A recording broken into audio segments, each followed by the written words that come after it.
Hello, my loves. Welcome back to Meeting Your Shadow. This is the Hermit. This is where we take a look at the major arcana and really kind of study it and break it down. I've been going through these one by one and I kind of fell off schedule, but I think I just kind of had to life test the Hermit, you know, like trust me, I'm going through it with you guys. But I make shadow work videos for you guys. So if you stumbled upon this, if it was referred to you, if you're like, what the hell is this? And you're just checking it out, you're here for a reason, okay? If you're watching your tarot videos and the Hermit keeps coming up, whether it's upright or in the reverse, okay? Maybe something that you want to tune into, all right? If you have Virgo in your chart, it may want to, you may want to listen up because this is kind of like what like your whole like predestiny is to like overcome, you know? Like you may feel these struggles a little bit more than the others, right? But so let's talk about the Hermit. The Hermit in general, when we receive this card in tarot, when it's upright, it's all about that introspective period, right? Going within, that soul searching. I just took notes, so bear with me. This is cute, right? Anyway, being alone physically, but also like feeling it emotionally, feeling it mentally, you know. Usually we're like kind of getting sick of the mundane and we like go within, but anyway, yeah, it's just listening to that inner guidance. When it comes up reverse, that's probably a sign that we're going through like an actual hermit mode, right? With like isolation or withdrawal, or feeling kind of lonely, right? But however this is showing up in your readings, it's a time to really go inward here, to reflect and find the answers that we're seeking on a soul level, right? No one else can, bear with me here, I should have done this before. No one else can provide that for us. It's all about self-discovery. We can't find those answers outside of ourselves from others, okay? It's also about it being one step at a time.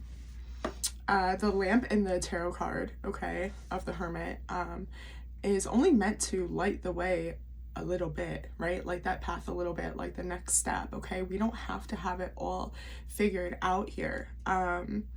And we're not supposed to. That's part of the journey of discovery, okay? It's meeting new layers one by one. The journey is all about tuning in, okay? Learning how to trust ourselves, and we will be talking about that more. But yeah, it usually appears in our readings when we're like at this pivotal point in our lives, right? Like we went through the Hierophant when we discovered our values, but we're still like applying that here. And I guess like maybe how to let that play out in our new direction, on our new path. Okay. It could also symbolize that like a spiritual mentor or guidance is needed, okay, to help connect you back with your inner self, right? So be mindful along that.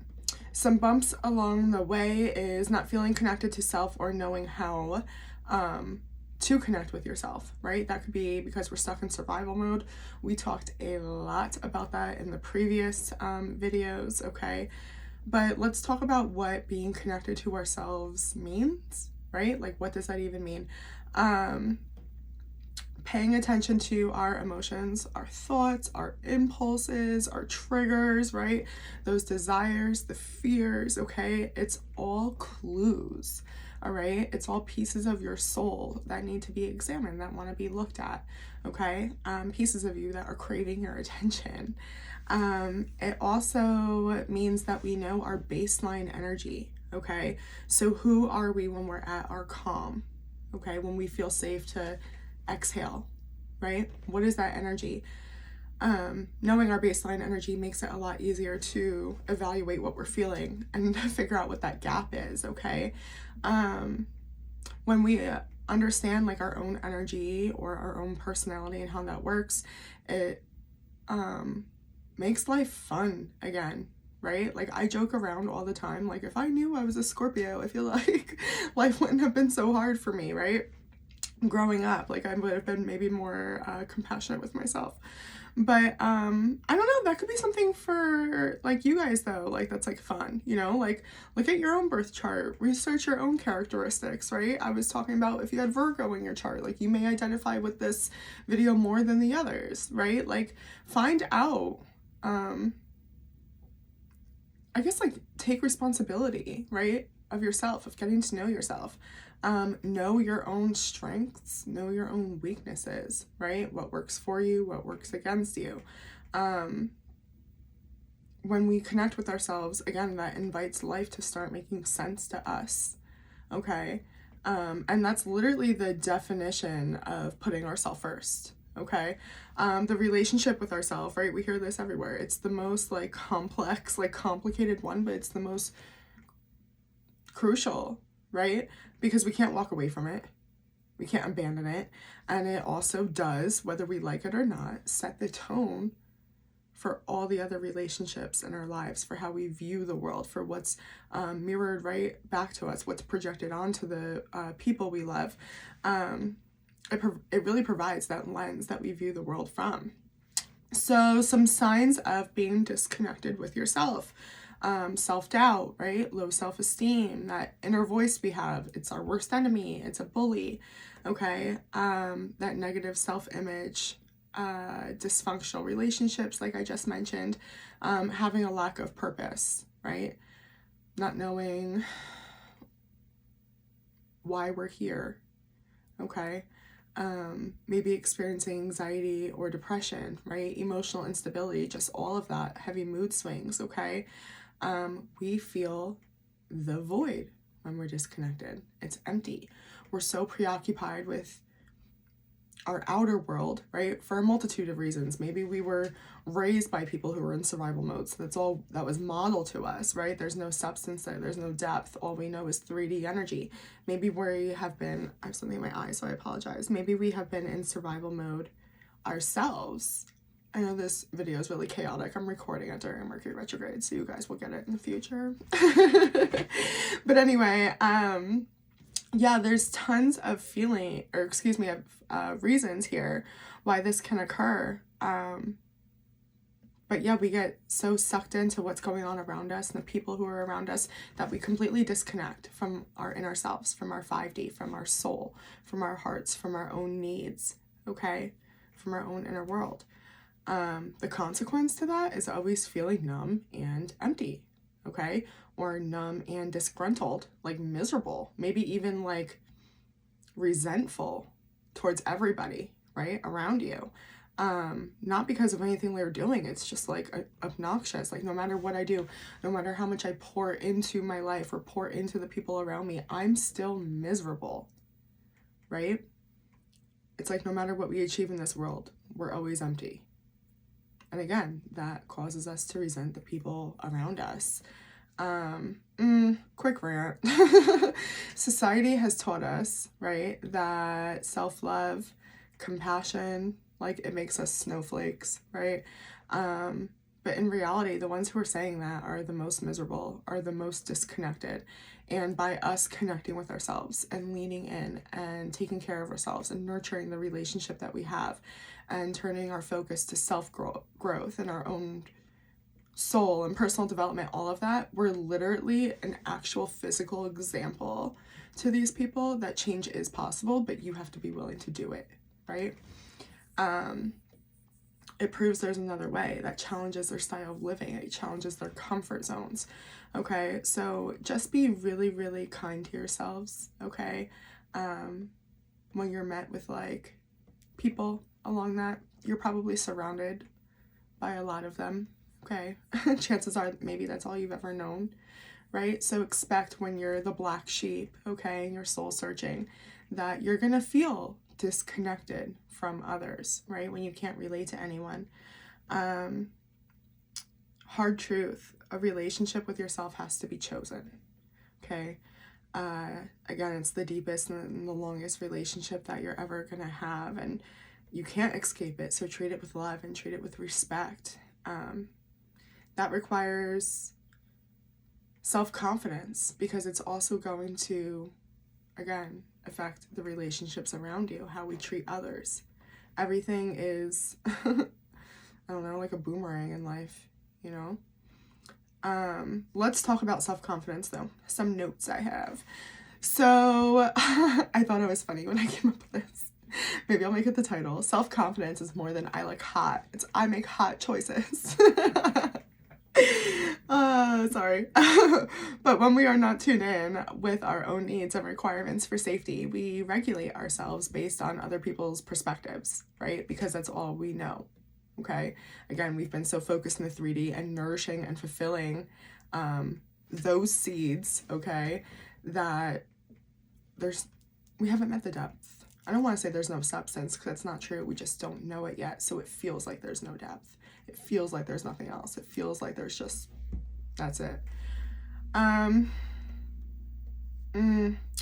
Also, like when we rely on other people's perspectives on like our worth and what we can and cannot do, yada yada, like I think it comes from a place of like us not trusting ourselves to make the right choice.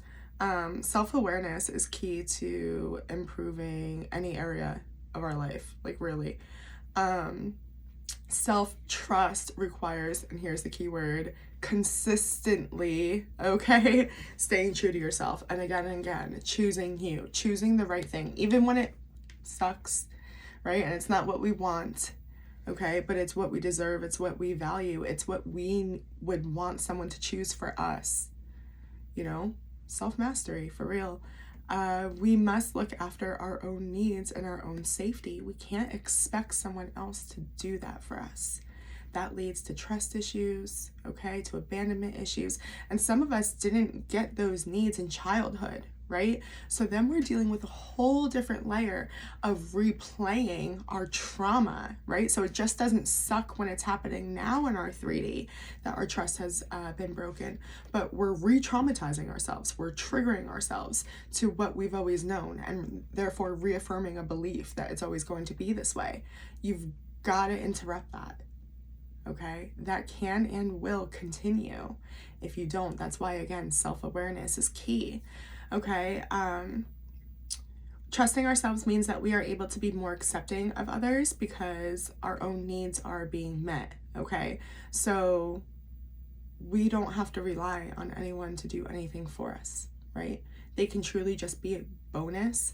It really reminds me of Empress energy. It's like we're so full, our cup is so full that we can accept who others are, right? We don't take things so personally. It's so healing for the soul. And we know that we were the ones that had to fulfill our own needs. Yeah. So it has a new established sense of confidence with also meeting others where they are, right?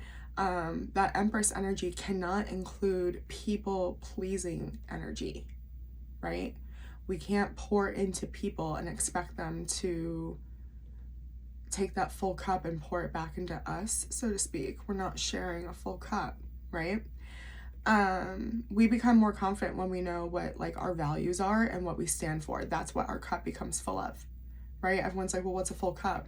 It's what you believe, right? It's what you're gonna stick to. It's when you're tempted, when you're faced with something, you're gonna ask yourself, does this align with who I am and who I want to be and who I'm becoming, right? Is that congruent?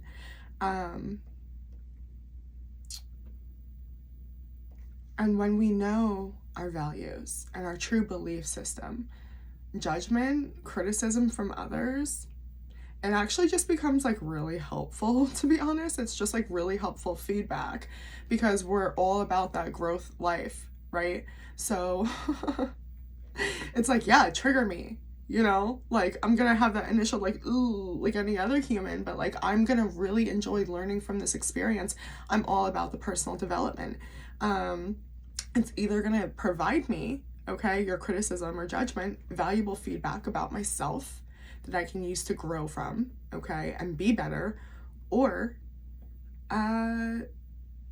maybe help us accept who we can't trust, right? We all of a sudden believe in our choices and who we let around us, okay? When we know who we are and that doesn't match with what someone else is telling us, we recognize that that's a projection, okay? So, yeah. Again, release that people-pleasing energy. Every emotion is our own responsibility. And when we finally go within and stop seeking outside of ourselves and we do the work, it becomes just this new like sense of obviousness that we're the only ones who can do this for ourselves, and we all have to go through this and deal with our emotions. Okay, this introspective period like really leads to like a new sense of freedom. I really wholeheartedly mean that. We can finally and understand ourselves, our needs, like I was saying earlier. And when our self-confidence grows, so does our action. We don't feel so stuck. It's not so mundane. We feel confident taking that next step. And again, remember, the lantern is just lighting the way. Okay, we just know we're in alignment, so we're so comfortable taking one step forward. Okay, that's all the divine wants from you. That's what lean in really means. Okay, so I thought it would be cute to end with some days, I can't speak, again, Mercury retrograde, some ways to connect with ourselves. Okay, daily check-ins. I know that sounds lame. Okay, of course you can do it the traditional way. Get a journal, absolutely. Okay, they also have apps. Okay, if you are curious, like, I mean, like, really, like, Google search, right, like accountability energy.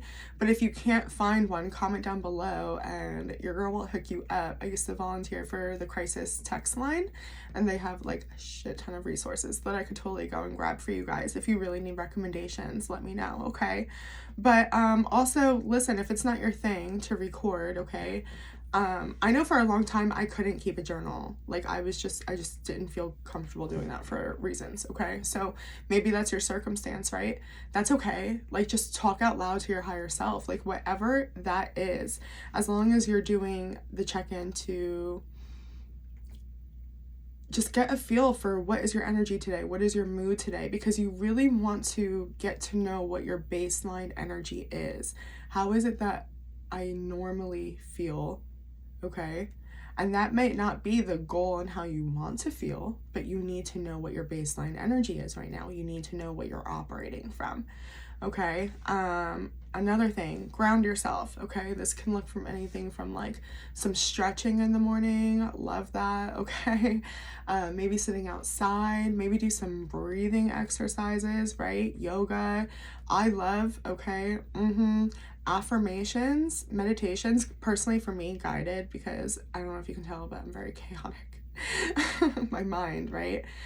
So I like that. I think it calms me better. And they have like affirmation, like self-love ones. I do my makeup and I play the affirmations and I'm like, I am worthy. It's wonderful, you know, and it really just, we're looking for that exhale feeling. Okay. Please, okay? Here's a way to connect with yourself. Please be mindful that triggers are the sacred wound, okay? I think I talk a lot about that in the strength video and the high priestess video, probably the empress video, probably all the videos, okay? Triggers are nothing more than valuable information about yourself and what still needs to be healed and your unconscious false belief system. Okay, what's been ingrained in you, and again, what needs healing. So try to understand that. Don't take it so personal. Okay, you are not your feelings. Just okay. Also follow your energy. Notice like what you have more energy to do, what's easier for you to do throughout the day versus like what takes like you more to like self-talk and like convince yourself to get up and go do. Okay, what requires more work? Again, what are you driven towards? It helps develop your inner intelligence. It helps develop that intuition. Okay, my nose itchy. Pay attention to your dreams also. I know. I don't dream. I can't remember my dreams. It's hard for me. I know. But if you set the intention, you guys, that you want to show more interest in your dreams, it will. Okay, I feel popping up for you. You know, you'll start to remember, like the brain is a muscle, so be willing to work with that. But yeah, sleep meditations, again, they do the guided ones. Okay, you could do that as well. Set intentions to dream.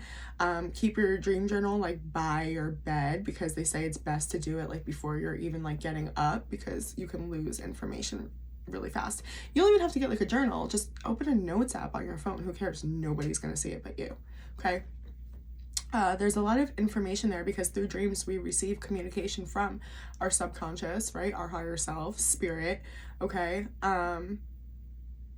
yeah, so that's pretty much all I have. I wanted to end with a cute quote that says, "The journey towards wholeness requires bringing knowledge out of darkness and into the light." I was like, yeah, that's my whole profession. I help people do that. I like it.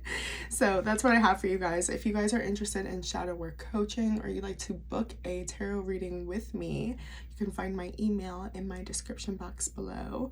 Otherwise, like, comment down below, let me know if it resonated, let me know if it helped. I'm probably like I know it took me like 2 months to put out another shadow work video, but I'm gonna do them all, and then I'll probably do a part 2 because I can go for hours really, but I'm trying to do it in small sections for you guys. Anyway, okay, love you all, see you soon, bye.